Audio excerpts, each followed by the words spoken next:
Hello students, welcome to Gyanjyoti coaching centre. Gyanjyoti coaching সেন্টারের পক্ষ থেকে তোমাদের সকলকে জানাই আরো একবার স্বাগত।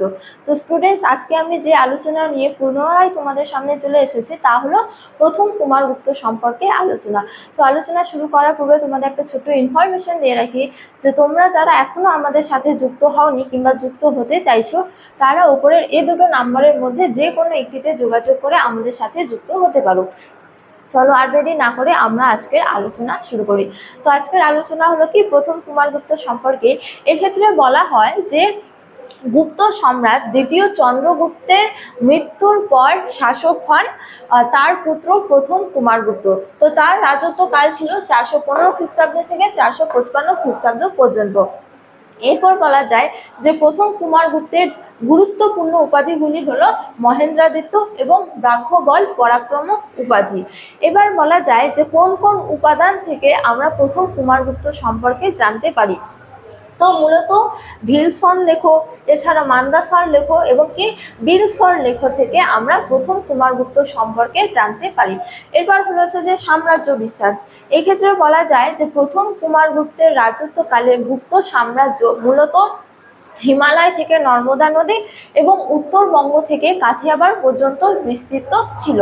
এরপর হলো যে কৃতিত্ব।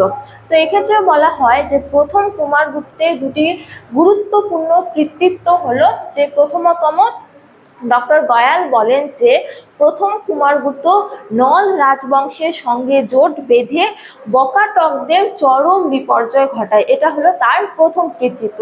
এবং তার দ্বিতীয়তম কৃতিত্ব হলো যে বলা হয় যে প্রথম কুমারগুপ্ত নর্মদা উপত্যকার দুর্ধর্ষ জাতির নেতা পুষ্যমিত্রের আক্রমণকে ব্যর্থ করেন। অর্থাৎ পুষ্যমিত্র আক্রমণ করেছিল, সেই আক্রমণকে তিনি হানা দিয়েছিলেন, যা ছিল তার দ্বিতীয়তম কৃতিত্ব।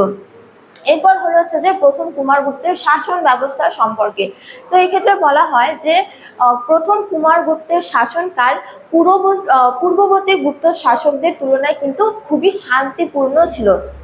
এছাড়া বলা হয় যে গুপ্ত সাম্রাজ্যের মধ্যে প্রথম কুমারগুপ্তের রাজত্বকালকে শান্তি ও সমৃদ্ধির যুগ বলে অভিহিত করা হয়। তো প্রথম কুমারগুপ্তের শাসন ব্যবস্থা ছিল খুবই উন্নত ধরনের।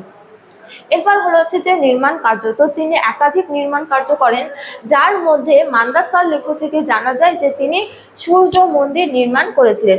এছাড়া ইতিহাস বিখ্যাত নালন্দা বিশ্ববিদ্যালয় কিন্তু প্রথম কুমারগুপ্তের আমলে নির্মিত হয়েছিল। তো পরিশেষে বলা যায় যে প্রথম কুমারগুপ্ত ধর্ম নিরপেক্ষ নীতি মেনে চলত এবং তার আমলে শিব ও হলো যে কার্তিকের উপাসনা কিন্তু বৃদ্ধি পেয়েছিল। তো স্টুডেন্টস, এই ছিল আজকে আমার আলোচনার বিষয়। তোমাদের ভিডিওটি ভালো লাগলে অবশ্যই লাইক করে বন্ধুদের সঙ্গে শেয়ার করলো এবং আমাকে অবশ্যই কমেন্ট করে জানিয়ে তোমাদের ভিডিওটি কেমন লেগেছে।